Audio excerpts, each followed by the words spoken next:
बिस्मिल्लाहिर्रहमानिर्रहीम।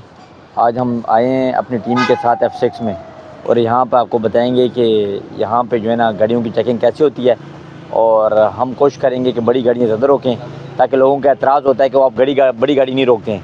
तो कानून सबके लिए बराबर है और इंशाल्लाह इसको जो है ना फॉलो करवाएंगे आपको। आएँ मिलते हैं काम में।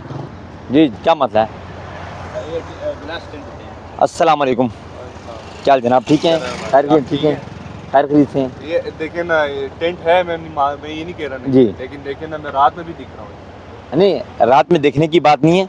टेंट का मतलब है कि पेपर लगा हुआ है, आपने जो है ना इसका जो है ना जो फ़ाइन पे करना है। ये तो आपको सिर्फ रिमूव करके आते या फिर फाइन तो है। अपना मुझे ID कार्ड देना, मैं उनके सारी हम चेक करते हैं। जिसको रोक लिया, अभी आपको रोका है ना, आपको रोका है, आप अपना ID कार्ड दें। थोड़ा सा आप साइड पे करें ना, मतलब आप आके मेरे साथ वीडियो बनाए ना, आए मिल के बनाएंगे ना, आए